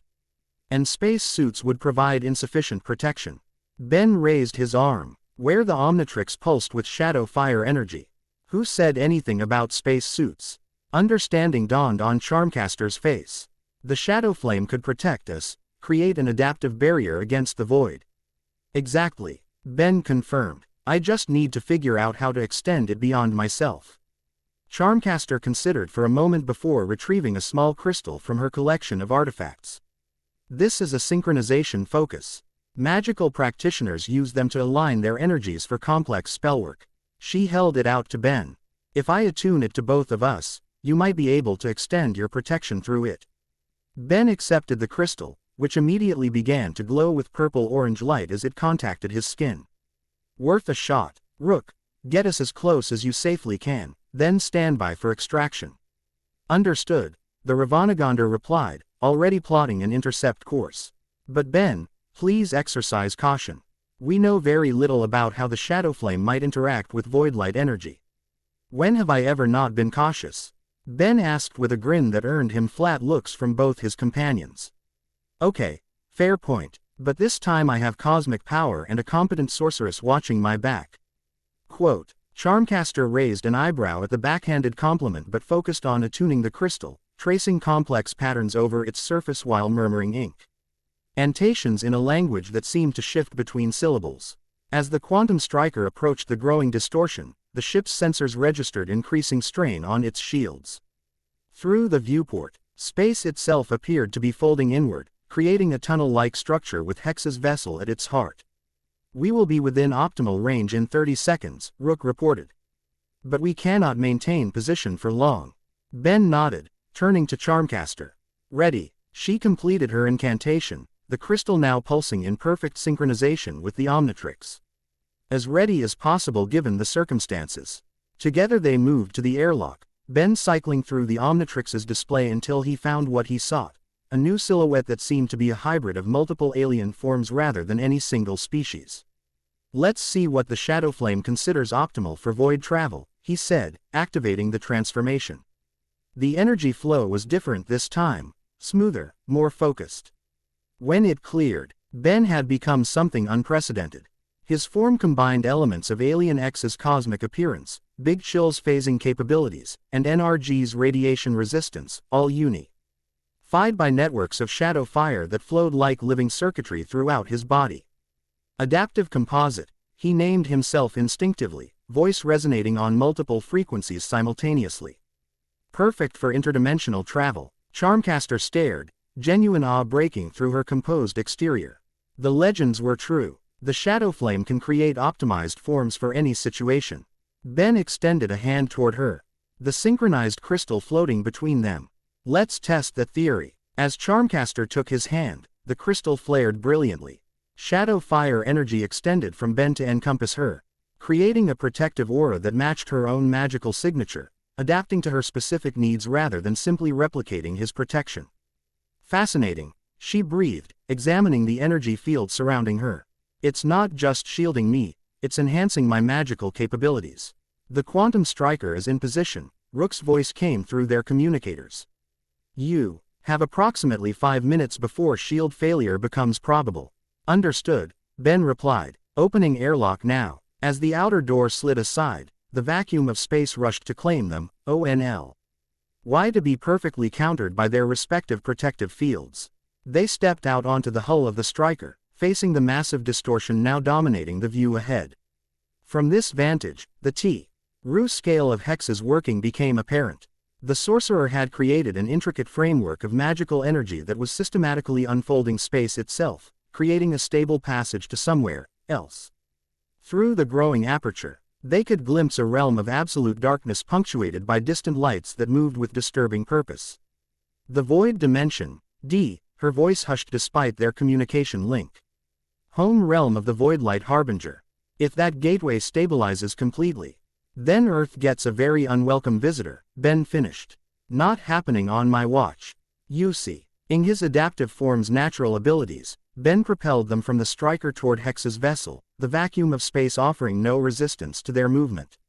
As they approached, defensive wards Florida read around the magical craft, layers of protection that would have repelled or destroyed conventional attackers. Charmcaster raised her hands, purple energy gathering between her fingers. Focus on getting us through the outer wards. I'll handle the counter spells for the inner defenses. Ben nodded, concentrating on the Shadowflame energy flowing through him. Instinctively, he understood what was needed: adaptation to the specific frequency of Hex's defensive magic. His form shifted slightly, the shadow fire reconfiguring to resonate at the precise counter frequency required. The outer wards parted before them like curtains, recognizing the shadow fire as a cosmic force that superseded their authority. Charmcaster immediately began complex manipulations of her enhanced magical energy, systematically disabling the more sophisticated inner defenses. Impressive teamwork. Hex's voice reached them, carried by magical means rather than conventional communication. The Shadowflame and Legerdemain magic in harmony. Perhaps there is hope for you yet, niece. The sorcerer appeared before them, floating in space, protected by his own magical barriers. Up close, the corruption was even more evident, veins of absolute darkness spreading beneath his skin, his eyes now entirely consumed by void-like energy. This has gone far enough, Uncle, Charmcaster called back. Whatever the Voidlight Harbinger promised you, it's not worth the cost. Cost? Hex laughed, the sound distorted and hollow. I have been paid already in knowledge beyond mortal comprehension. The secrets of cosmic formation. The true nature of reality, all mine to command. While being slowly consumed from within, Ben countered. Look at yourself, Hex. That's not enhancement, it's corruption. Hex's expression darkened. Always so quick to judge what you don't understand, Tennyson. The Voidlight doesn't corrupt, it clarifies. Strips away illusion and attachment to reveal absolute truth. Truth without context is meaningless. Charmcaster argued. The cosmic forces exist in balance for a reason. No single force should dominate. A philosophy that has maintained stagnation for eons, Hex dismissed. Quote, the separation was a mistake, a cosmic accident that the Harbingers seek to correct. As they spoke, Ben noticed the gateway continuing to expand behind Hex. Time was running short. Charmcaster, he said through their private connection. Can you disrupt the framework while I keep him occupied? She assessed the magical construct with practiced eye. Possibly, but I'll need time and proximity. Time I can manage, Ben replied. Proximity is going to be the tricky part. Focusing his attention on Hex, Ben projected his voice with confidence born of years facing down threats to reality itself. Let's say you're right, and separation was a mistake. What happens after reunification, when all cosmic forces become one again? The question seemed to please Hex, who spread his arms expansively. Perfection, Tennyson. Reality as it was meant to be, unified, purposeful, eternal. No more chaos, no more conflict. Pure existence. And who exactly gets to exist in this perfect reality? Ben pressed, slowly maneuvering to position himself between Hex and Charmcaster, allowing her to drift gradually toward the gateway framework. Those worthy of continuation, Hex replied with the certainty of the converted. Those who serve the greater purpose. Right, Ben nodded as though considering. And who decides worthiness? The Harbingers, I'm guessing. The same entities that were corrupted. By the very power they were meant to safeguard. Irritation flickered across Hex's transformed features. Your simplistic morality blinds you to larger truths. The Harbingers transcended corruption. They evolved beyond the limitations of their original purpose. Evolved into beings that consume what they were meant to protect, Ben countered. Doesn't sound like improvement to me. While maintaining the dialogue, Ben carefully monitored Charmcaster's progress through their link. She had nearly reached the first anchor point of the magical framework, her enhanced powers allowing her to work without detection as Hex's attention remained fixed on Ben. Your opinion is irrelevant, Hex stated dismissively. The process has already begun.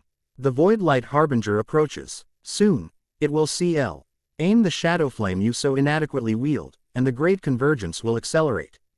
As if summoned by his words, a disturbance appeared within the gateway, a deeper darkness moving with purpose toward the opening, trailing what appeared to be captured stars in its wake. That's our cue to wrap this up, Ben muttered to Charmcaster.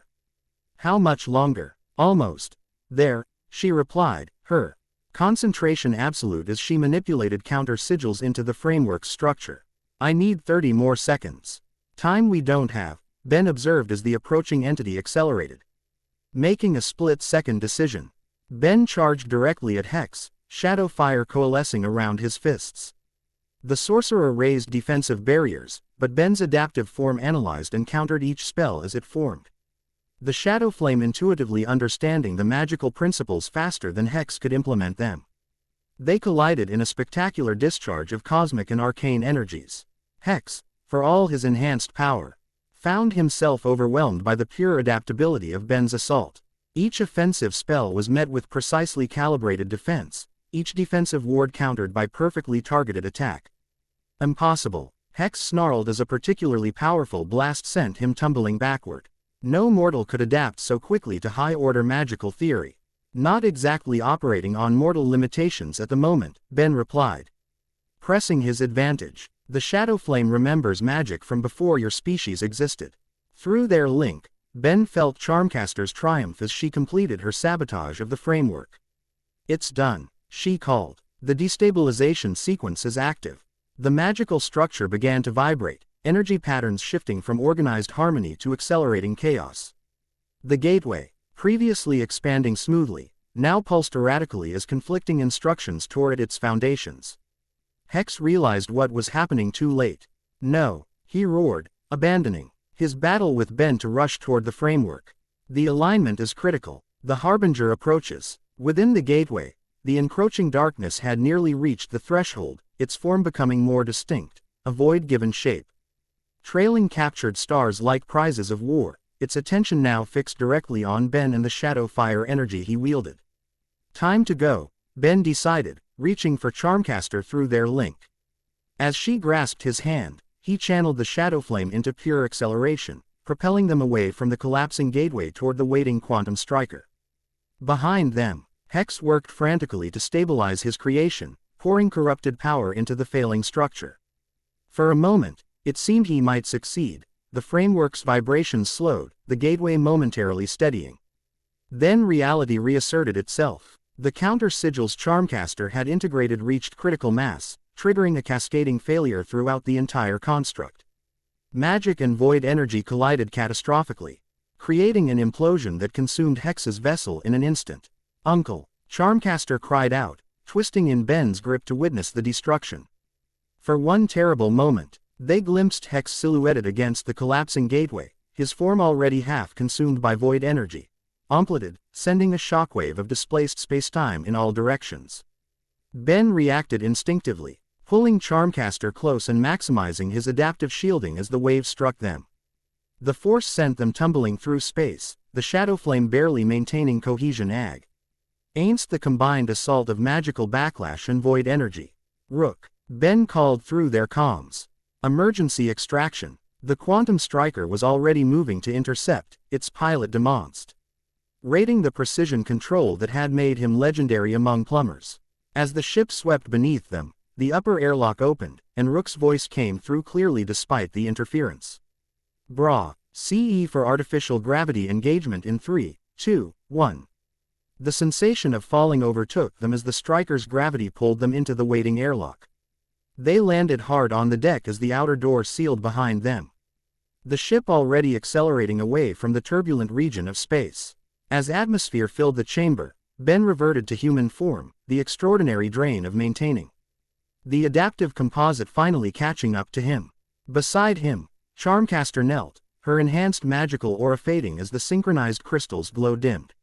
"Are you all right?" Ben asked, noting her uncharacteristically vulnerable expression. She nodded stiffly, professional composure returning like armor. "Functional. I didn't expect." She trailed off, unwilling to voice the emotion. To feel something when Hex was lost. Ben finished gently. Despite everything he's done, he was still family. Charmcaster rose in a fluid motion, turning away. He made his choice. As have I. Before Ben could respond, Rook's voice came through the ship's communication system. "Ben, Charmcaster, you should come to the command deck immediately. We have a situation." Exchanging concerned glances, they made their way forward. On the command deck, Rook stood before the main view screen, which displayed real-time images of the space where the gateway had been.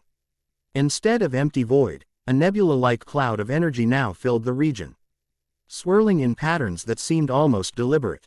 "The gateway collapse created something unexpected," Rook explained. "The sensors indicate a mixture of voidly GHT and Shadowflame energies suspended in a self-sustaining matrix. A cosmic hybrid," Charmcaster identified, professional interest overriding her earlier emotion. "Theoretically impossible. The SMIC forces should repel each other in pure form." Ben studied the phenomenon, feeling the Shadowflame within him responding to the distant energy. "Not impossible. The original cosmic forces were unified before separation. They retain memory of connection." Charmcaster glanced at him sharply. "You're speaking with the Shadowflame's knowledge again." Ben nodded, not bothering to deny it. "It's becoming easier to access. Less like scattered fragments and more like a library I'm learning to navigate." "That could prove valuable," Rook noted pragmatically. "Particularly as the remaining rifts continue to approach." The rifts, Ben remembered suddenly. What happened to them after the gateway collapsed? Rook brought up a tactical display showing the solar system, where previously, dozens of approaching anomalies had been tracked on course for Earth. Now only 3 remained, their trajectories altered, converging on Jupiter's moon Europa. "Most of the rifts appear to have been drawn into the collapse," Rook explained. "However, these 3 have accelerated and redirected toward Europa. They will reach the moon in approximately 8 hours. "That's actually good news," Ben assessed. "Fewer rifts. Unpopulated target." "Not entirely unpopulated," Charmcaster corrected. "Europa hosts one of the largest interdimensional research outposts in the system. The aquatic environment, and beneath its ice provides natural shielding for certain types of experimental portals."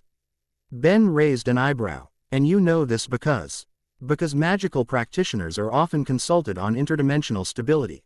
She replied with slight defensiveness. "Some of us have legitimate academic credentials, Tennyson." "I stand corrected," Ben said, raising his hands in mock surrender. "So we have 3 rifts heading for a research station studying interdimensional portals. That seems suspiciously convenient." "Indeed," Rook agreed. "The statistical probability suggests deliberate targeting rather than coincidence." "The Voidlight Harbinger," Charmcaster concluded. "It couldn't pass through directly, so it's creating alternative access points." Ben considered their options. "We should contact the outpost. Warn them of the approach." "How long to reach Europa at maximum speed?" 6 hours, 17 minutes, Rook calculated. We would arrive before the rifts. Then let's. Ben began, only to be interrupted by a sudden pulse of energy from the Omnitrix so powerful it drove him to his knees. Images flooded his consciousness, Europa's surface cracking open, darkness pouring from beneath the ice. Researchers transformed into void-corrupted servants, a ritual circle formed from their bodies. At the center, a familiar figure directing the process with methodical precision. Hex. Ben gasped as the vision released him. He survived. The Void Light Harbinger pulled him through before the gateway collapsed. Charmcaster knelt beside him, concern briefly overriding her professional distance. What did you see? Ben described the vision, watching her expression harden as he mentioned her uncle's survival and apparent role in the Harbinger's plans. If the Voidlig, HT Harbinger couldn't reach this dimension directly, it may have preserved Hex as a conduit, she theorized, using him to prepare Europa for its arrival through the new rifts. Then we need to get there fast, Ben decided, pulling himself upright. Rook. Maximum acceleration already engaged, the Ravanagonder confirmed. I have also attempted to contact the Europa research outpost, but communications appear to be blocked. That confirms it, Charmcaster said grimly. The operation is already underway. Ben moved to a side console, accessing the ship's database. What do we know about this outpost? Layout, personnel, defenses. Rook brought up the relevant information. Europa Research Station Alpha, established 15 years ago to study natural dimensional thin points beneath the moon's ice layer. Current personnel approximately 200 scientists and support staff from 17 different species. Moderate defenses, primarily designed to contain experimental anomalies rather than repel external threats. 200 potential hostages, Ben noted grimly. Or worse, 200 potential vessels for void corruption. The station has emergency protocols for dimensional contamination, Rook added, including a quantum isolation field that can separate the entire facility from normal spacetime if activated, which would make it the perfect incubation chamber for the Harbinger's arrival. Charmcaster observed, isolated from interference while it establishes a foothold in our dimension. Ben studied the station schematics, formulating strategy. We need to approach covertly. Assess the situation before committing to action. If Hex has already begun the preparation ritual, then time is against us, Charmcaster finished. The void light corruption spreads exponentially once established. Every converted host accelerates the process. I suggest we utilize the emergency maintenance tunnels, Rook indicated on the schematic. They bypass the main airlocks and would allow infiltration with minimal detection risk. Ben nodded approval. Good. We'll need to. Once again, the Omnitrix pulsed unexpectedly, though less violently than before. This time, instead of visions, Ben felt a distinct pull, as though the Shadowflame were reaching toward something. Or someone. There's a presence on Europa, he said slowly, focusing on the sensation. Something familiar to the Shadowflame. Not Harbinger, but connected. Send slightly. Another cosmic force fragment. Its possible traces exist throughout the universe, most too small to detect. This doesn't feel fragmented, Ben replied, struggling to interpret the Shadowflame's reaction. It feels dormant, waiting. Another guardian, Rook suggested. The records indicate 5 original cosmic forces, each with its appointed wielder. The records are incomplete, Charmcaster reminded him. There were support structures around each guardian, acolytes, repositories, fail-safes. Whatever it is, the Shadowflame recognizes it, Ben stated with certainty. And I think it might be crucial to stopping the Voidlight Harbinger. Charmcaster appeared thoughtful. The cosmic forces were designed to balance each other. If the Shadowflame has awakened, it may be reaching for its natural counterbalance against Voidlight. Terraflux, Ben said, the knowledge surfacing from the Shadowflame's memory. The force of substance and matter. Voidlight's natural opposite. The legends speak of terraflux repositories, vessels containing concentrated essence that could be awakened in emergencies, Charmcaster confirmed. If such a repository exists on Europa, then we have even more reason to get there quickly, Ben concluded. Rook, any way to shave time off our arrival? The Ravanagonder considered. I could reconfigure the quantum drive for a micro jump, but it would leave us with minimal power upon arrival. Do it, Ben authorized. We need every advantage we can get. As Rook made the necessary adjustments, Ben turned his attention to preparation. Charmcaster, we need to work on extending the Shadowflame protection more efficiently. If the station is already corrupted, we'll need to shield ourselves continuously. She nodded, retrieving the synchronization crystal they'd used earlier. The crystal worked well, but it's limited to 2 connections. For sustained protection, we need something more comprehensive. Ben considered the problem, then extended his wrist. The Omnitrix is the primary conduit for the Shadowflame. Maybe we can use it as a Centra L hub for protection rather than trying to extend my personal field. Charmcaster examined the device thoughtfully. Possible. The Omnitrix already contains sophisticated energy manipulation systems. If I create an interface between those systems and my magical frameworks. For the next several hours, as the Quantum Striker hurtled toward Europa, Ben and Charmcaster worked to integrate their respective powers. Rook occasionally joined them, offering technical insights on the Omnitrix's capabilities based on his extensive knowledge of Galvan technology. The work required an unprecedented level of cooperation between them.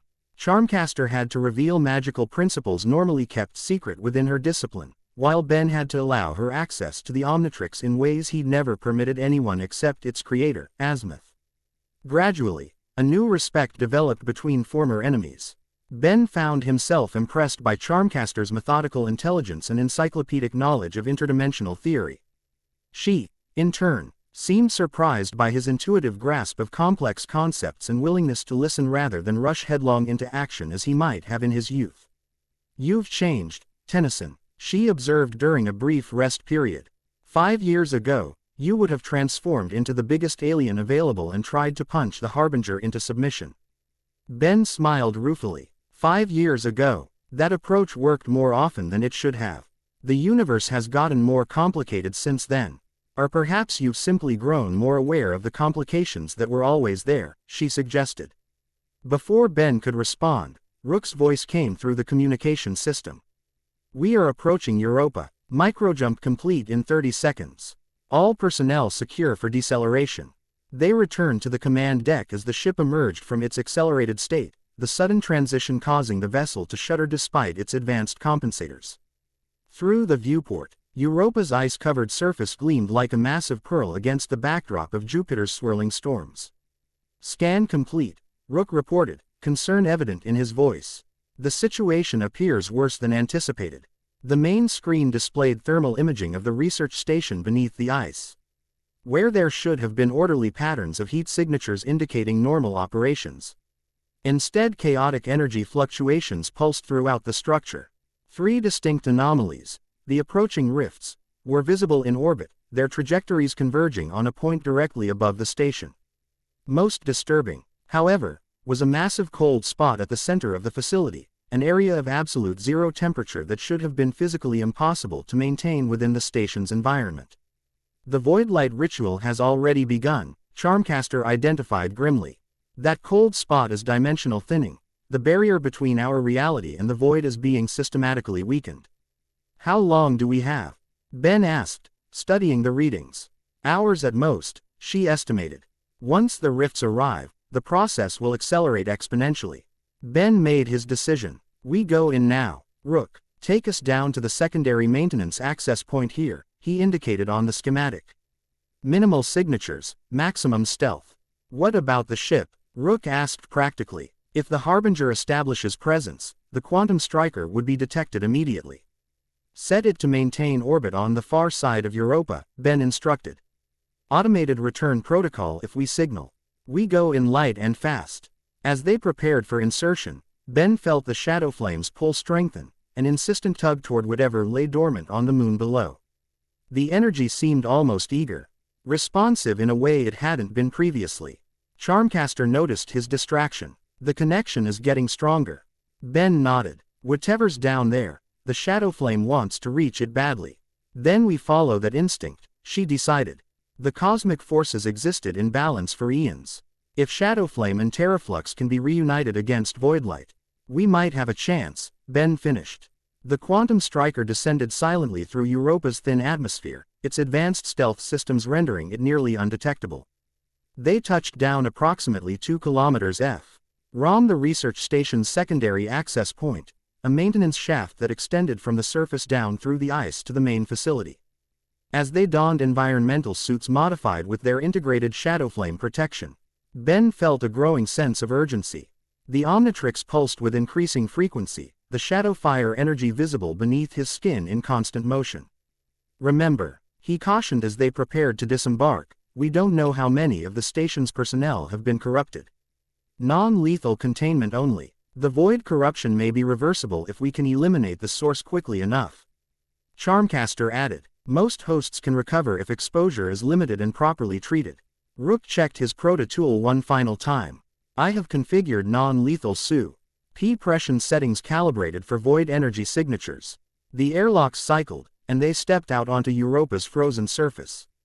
Above them, Jupiter filled nearly half the sky, its massive storm systems visible even from this distance. The ice beneath their feet creaked and shifted, responding to tidal forces from the giant planet. More disturbing, however, were the visible fissures that radiated outward from the research station's location, cracks in the ice that pulsed with darkness rather than the expected blue-white of exposed water. Void energy was already seeping into Europa's subsurface ocean. "The contamination is spreading faster than I anticipated," Charmcaster observed, scanning the fissures with both magical and technological means. "The entire moon could be compromised within days if the process continually across the frozen landscape, using natural ice formations for cover as they approached the maintenance access." The shaft itself was a simple utility structure, a rain-forced tube extending downward through approximately 15 kilometers of ice to the station below. As they reached the access point, Ben felt the Shadowflame's pull suddenly intensify.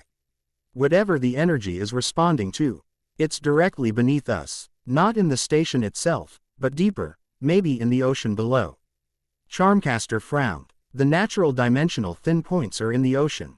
The station was built to study them without direct interference. Which means the Harbinger may be trying to access something the researchers themselves haven't reached," Rook concluded.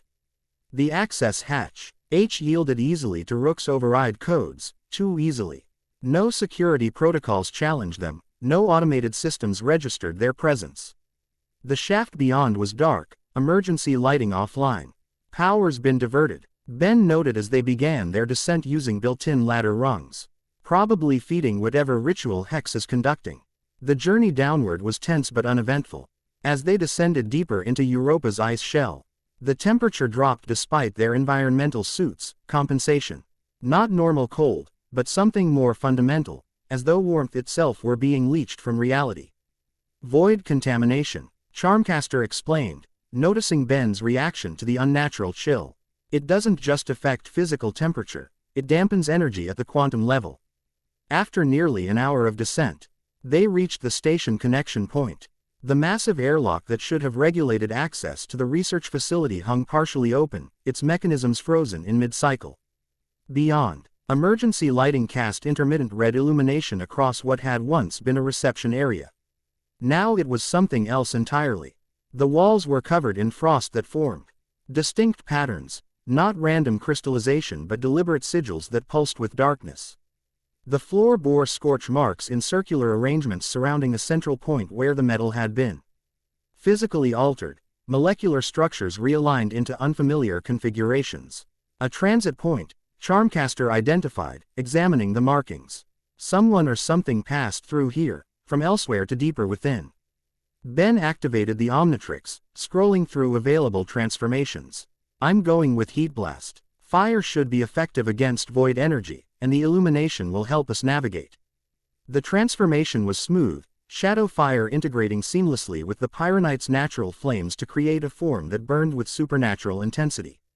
The cold receded immediately from their vicinity, void sigils on nearby surfaces shrinking away from Ben's presence. "The shadow flame counters void light naturally," Charmcaster observed with academic interest. "Adaptation versus emptiness. Creation versus consumption. Which way?" Rook asked practically, proto-tool scanning for life signs. Ben focused on the pulling sensation that had only grown stronger since their arrival. "Down. Whatever the shadow flame is responding to, it's below the station level, maybe at the ice-ocean interface." They moved deeper into the facility, encountering disturbing evidence of what had transpired. Research equipment had been repurposed into arcane configurations. Walls and floors bore scorch marks where dimensional barriers had been forcibly thinned. Most disturbing were the occasional frozen figures, station personnel caught in mid-motion, their bodies partially transformed by void energy into crystalline structures that seemed to simultaneously exist and not exist. Are they? Ben began, approaching one such figure. In stasis, Charmcaster answered, examining the transformation. Neither alive nor dead. The void energy has suspended them between states, potentia. L vessels waiting to be fully converted when the Harbinger manifests physically. Can they be restored? Rook asked, scanning the figures. Theoretically, if we disrupt the ritual before completion, she replied. Though her tone suggested limited optimism. They continued through the station, following both Ben's instinctive pull and the increasingly obvious signs of ritual progression. The core ruption grew more pronounced as they descended, reality itself seeming less substantial, light behaving strangely, sounds echoing with unnatural delay. Finally, they reached what appeared to be the CENTRAL research chamber, a massive spherical room extending downward into the ice, with observation platforms at various levels. The lowest platform featured a transparent section that should have offered views into Europa's subsurface ocean. Now it showed something else entirely. Where water should have been visible, instead a swirling vortex of absolute darkness pulsed rhythmically, each pulse tending the void's influence further into the chamber. Surrounding this vortex, arranged in precise geometric patterns, stood dozens of station personnel, frozen in transformative stasis like those they had passed earlier. At the center of the configuration stood Hex, though he was barely recognizable. His form had evolved further toward void embodiment, physical matter replaced by concentrated absence. Only his silhouette and the echo of his features suggesting the sorcerer he had once been. His hands moved in complex patterns, weaving void energy into structures that bent reality around them. Most concerning, however, was what lay beneath his feet, a circular platform that appeared to be drilling downward through the remaining ice, towards something buried deep in Europa's ocean floor. He's trying to reach it. Ben realized aloud. Whatever the Shadowflame is connected to, Hex is attempting to access it for the Harbinger. Charmcaster's expression hardened. We need to disrupt the ritual immediately. Once the drilling reaches its target, containment will become impossible. Ben assessed the situation with tactical precision born of years of experience. Rook, focus on disabling that drilling platform. Charmcaster, can you counter the void sigils, start reversing the stasis effect on the personnel? She nodded. With the Shadowflame enhancement, yes. But someone needs to engage Hex directly. Keep him from completing the central binding. That would be me, Ben confirmed, flames intensifying around his transformed body. On my signal, we move simultaneously. 3, 2, 1, now. They burst into action with coordinated precision. Rook launched himself toward the drilling controls, Prototool reconfiguring to interface with and override the system. Charmcaster began a complex counter-ritual, her enhanced magic targeting the void sigils that maintained the stasis effect on the station personnel. Ben launched directly at Hex, propelled by jets of shadow fire-enhanced flame. The corrupted sorcerer sensed the approach, turning with inhuman speed to face the threat. Tennyson, he acknowledged, voice resonating with void harmonics. Right on schedule. The DS gave Ben pause. Just enough for Hex to complete a gesture that sent lances of concentrated void energy shooting toward him. Even with Heat Blast's natural resistance enhanced by shadow fire, the attack struck with devastating force, sending Ben crashing into a nearby observation platform. Did you truly believe I wouldn't anticipate your arrival? Hex called, continuing his ritual movements even while directing attacks. The void light sees all possibilities, all pathways. Your presence here was calculated, expected, required. Ben recovered quickly, launching a counterattack of shadow fire-infused pyrokinesis. The flames struck Hex's protective barriers, creating a spectacular clash of opposing cosmic energies. If you expected us, then you know we're going to stop you. Hex smiled. Eye-disturbing expression on his increasingly void-like features. Stop me, Tennyson, you're the catalyst. The Shadowflame's awakening, your journey here, all Nessish great work. The implications sent a chill through Ben despite his fiery form. Had they been manipulated from the beginning? Was their very presence somehow furthering the Harbinger's plans? No time to contemplate. The drilling platform had accelerated, now boring through the final layers of ice with alarming speed. Rook struggled with the controls, his expertise challenged by systems that had been fundamentally altered by void energy.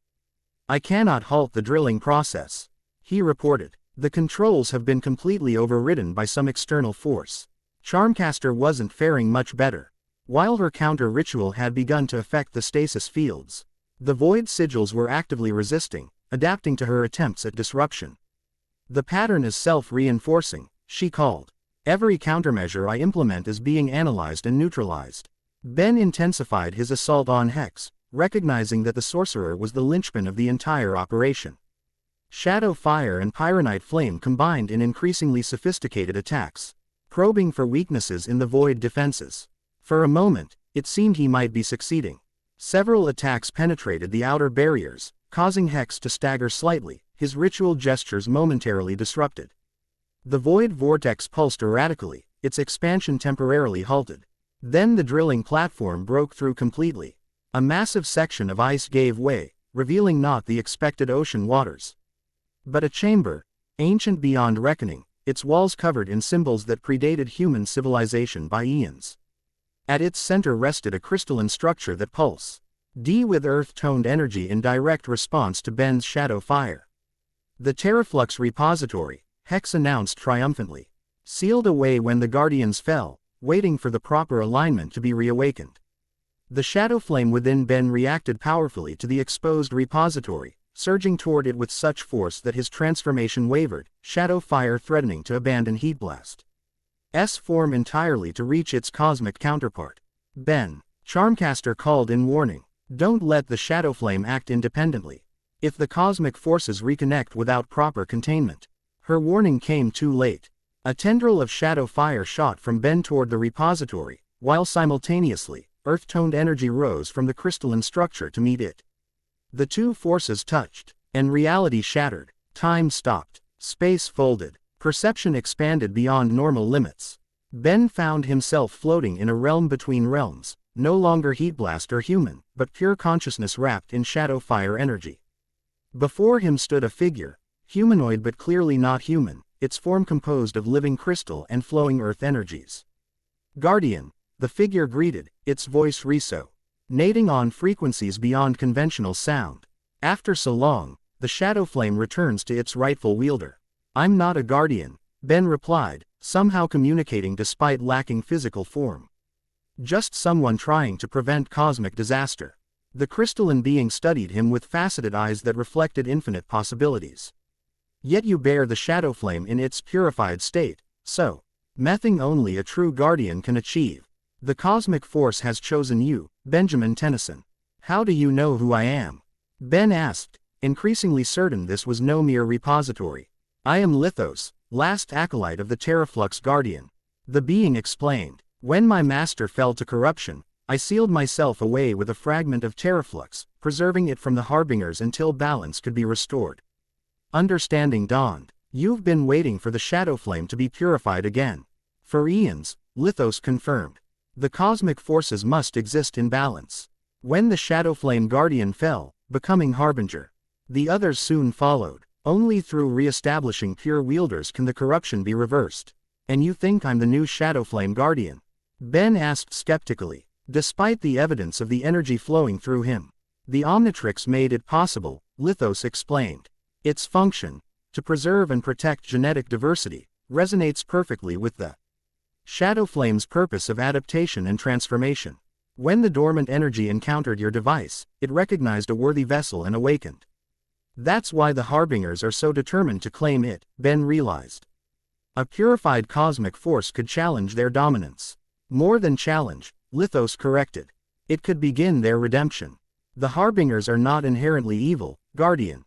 They are cosmic forces corrupted by imbalance, seeking to restore unity through the only means they understand, consumption and control."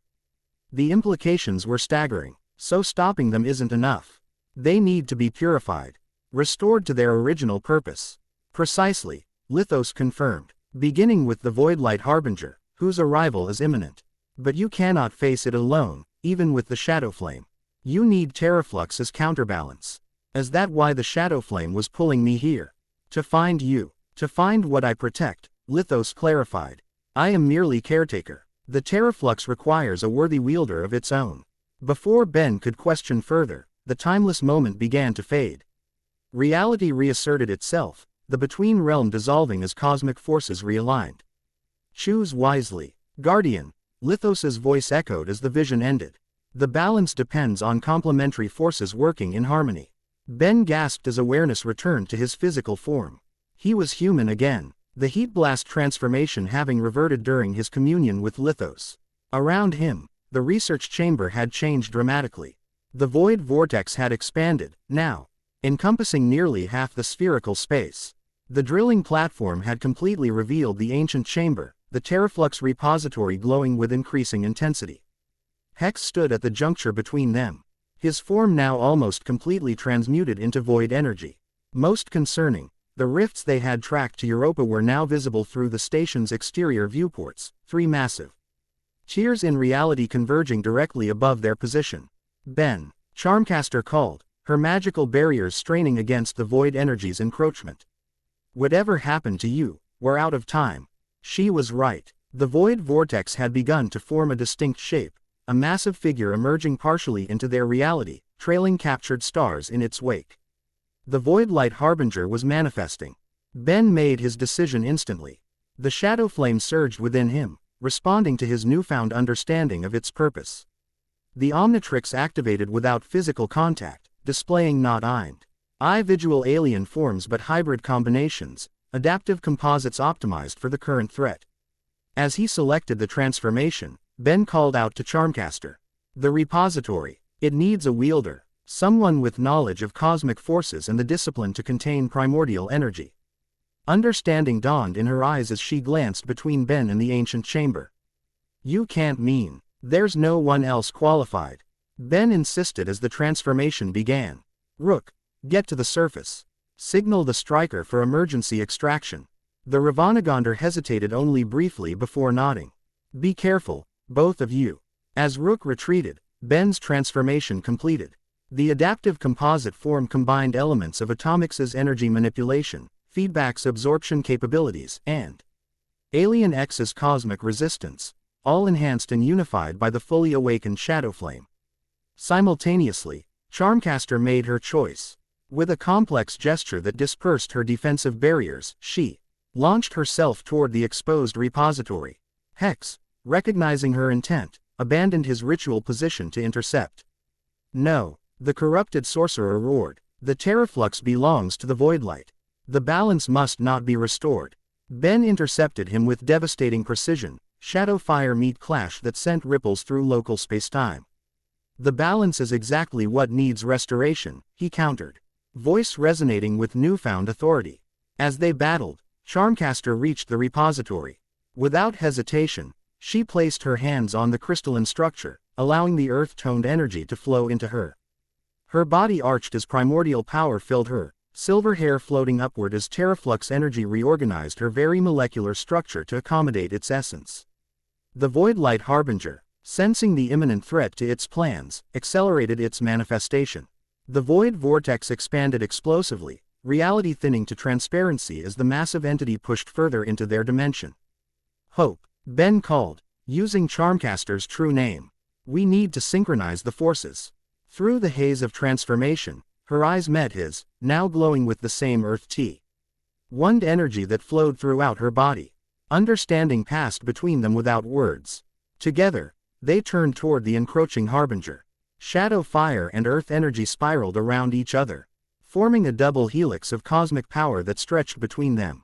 Where the energies touched, reality strengthened rather than weakened, adaptation and substance combining to reinforce existence itself. The Void Light Harbinger recoiled as this combined force struck its partially manifested form. Stars it had captured flickered, their light momentarily returning as the corruption receded. For a brief moment, something else became visible within the void entity, a luminous core, untainted, preserved despite eons of corruption. The original guardian essence, Charmcaster identified, our voice carrying new resonance as Terraflux integrated with her being. It's still there, beneath the corruption. Ben focused the Shadowflame with newfound precision, targeting that untainted core. Then let's remind it of its true purpose. Their combined assault intensified, cosmic energies working in perfect harmony to penetrate the Harbinger's defenses. Hex, caught between these primal forces, found his void-corrupted form destabilizing, the void-light energy within him responding to the Harbinger's distress. "You cannot undo eons of evolution," he snarled, desperately attempting to disrupt their synchronization. The separation was the mistake.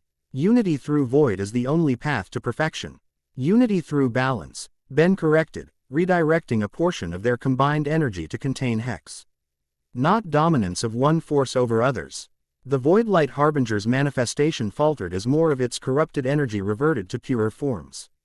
The rifts above the station began to shrink, their connection to the void dimension weakening as the Harbinger's influence diminished. In a final, desperate effort, the entity focused all its remaining power directly at Ben and Charmcaster. "The cycle cannot be broken," it intoned, voice reverberating through reality itself. "What has fallen will fall again." The attack struck with cataclysmic force, threatening to overwhelm their combined defenses. For a critical moment, it seemed the Harbinger might succeed, the synchronized cosmic energies wavering under the assault. Then Ben felt another presence joining their effort. Lithos, emerging from the ancient chamber, adding his terraflux fragment to Charmcaster's newly awakened power. The crystalline being stood beside them, his form partially translucent as he existed simultaneously in multiple realities. "What has fallen can rise again," Lithos countered, completing their triad of cosmic resistance. The Guardians return. Balance will be restored. With this final addition, their combined power reached critical threshold. Shadow Fire, Terraflux, and Lithos's ancient knowledge formed a perfect triangulation that penetrated directly to the Harbinger's untainted core. For an instant, everything froze, a moment suspended between cosmic forces as old as creation itself. Then, with a sound like reality remembering its proper shape, the corruption began to recede from the void-light entity. Layer by layer, the darkness pulled back, revealing an increasingly luminous form beneath, neither fully void nor fully light, but a perfect balance between existence and non-existence. The stars it had captured returned to their proper brightness, orbiting the entity like respectful attendants rather than prisoners. As the transformation progressed, Hex collapsed to his knees, void energy pouring from his form like smoke from a doused fire. His features became visible again, aged, exhausted, but recognizably human. "Uncle," Charmcaster called, maintaining her positio, in the cosmic triangulation but extending a tendril of terraflux energy toward the fallen sorcerer. Hex looked up, his eyes clearing of void influence. "Hope, what have I done?" Before she could respond, the partially purified Harbinger spoke, its voice now harmonious rather than discordant, though still resonating beyond normal perception. "You were but a vessel, mortal sorcerer. The corruption used your ambition as I once used stars to navigate the void between realities." The entity's attention shifted to the cosmic triad before it. Shadowflame Guardian, it acknowledged Ben. Terraflux Wielder, to Charmcaster. Faithful Acolyte, to Lithos. "You have awakened what was forgotten. The cycle turns anew. Are you cured?" Ben asked cautiously, maintaining their defensive configuration. "Not cured," reminded. The entity corrected. "Corruption remains, as does purpose. But balance has been restored to my essence. I am Voidlight once more, not merely Harbinger of consumption." "And the other Harbingers?" Charmcaster questioned. "Will sense this change and respond accordingly," the Voidlight entity answered. "Some will seek destruction of the returning balance. Others may remember their original nature. As I have. The great work begins anew." It turned its attention specifically to Ben. "You bear the Shadowflame with remarkable adaptation, Benjamin Tennyson. Why, our vessel, this Omnitrix, has purified what was corrupted for eons. Guard it well. The other Harbingers will come." "Let them come," Ben replied with quiet confidence. "We'll be ready." The entity seemed satisfied with this response. "Until we meet again, Guardians. The void between stars will be watched." With those words, the void-light entity began to recede, not fleeing, but withdrawing deliberately. Its form compressing until it resembled a distant nova visible through the thinning vortex. The rifts above the station sealed themselves, reality reasserting proper form as the cosmic balance strengthened. As the immediate threat passed, Ben allowed his transformation to revert, though the Shadowflame remained active beneath his skin. Beside him, Charmcaster maintained her terraflux-enhanced form, the earth energy flowing around her in protective patterns. Lithos approached Hex, who remained kneeling where he had fallen. The void corruption has been purged from your form, sorcerer, but echoes remain in your mind. You would be wise to seek healing. Hex looked up at his niece, genuine remorse visible in his exhausted features. Hope, I never meant. I know, uncle, she replied, her voice gentle despite the cosmic power still flowing through her. The void shows you what you want to see, then takes everything else. Ben touched his communicator. Rook, status report. The rifts have sealed, came the prompt reply. Station personnel are returning to normal biological readings. The quantum striker is on approach for extraction. Perfect timing as usual, Ben acknowledged. We're bringing additional passengers, including one who needs medical containment. As the immediate crisis subsided, Ben found himself studying Charmcaster with newfound perspective. The terraflux energy suited her, not overwhelming her identity but enhancing her natural strengths, just as the Shadowflame complemented his adaptability. So, he ventured as they prepared for extraction, terraflux wielder. That's quite a carice. A small smile touched her lips. Says the superhero who just became a cosmic guardian. At least I had prior experience with primordial energies. Fair point, he conceded. I guess we both got promotions today. More like assignments, she corrected, glancing at Lithos who was attending to her uncle. The cosmic forces chose us because we were suitable vessels, you for adaptation. Me for stability. Complementary, Ben noted, recalling Lithos's earlier words. Something shifted in her expression, a momentary vulnerability beneath the newfound power. Yes, it seems we balance each other quite effectively. The observation hung between them, carrying implications neither was quite ready to address. After years as adversaries, brief periods as reluctant allies, they now found themselves bound by cosmic forces designed to work in harmony. As the quantum striker descended through the remnants of the void vortex to extract them, Ben felt the Shadowflame responding to Charmcaster's proximity, not with aggression or wariness, but with recognition. Two cosmic forces, separated for eons, beginning the long process of relearning how to exist in balance. This is just the beginning, isn't it? He asked as they prepared to board. Charmcaster nodded, terraflux energy momentarily forming crystal patterns in her silver hair. The cosmic balance was shattered long ago. What we did here today was merely the first step in restoration. And the other harbingers will come, Ben added, recalling the Voidlight entity's warning. They will, she agreed. But they'll find more than they expected. As they boarded the ship, Europa's surface gradually returning to its natural state behind them, Ben realized that the animosity that had to find their relationship for so long had been transformed, not erased or forgotten, but evolved into something new. Something with potential. The Shadowflame and terraflux, adaptation and stability, transformation and substance. Cosmic forces bound in eternal balance, now embodied in two unlikely guardians. Whatever challenges lay ahead, they would face them with newfound purpose and unexpected alliance. The restoration had begun. Chapter 2 End. The end. Remember to subscribe and like this video. See you in the next video.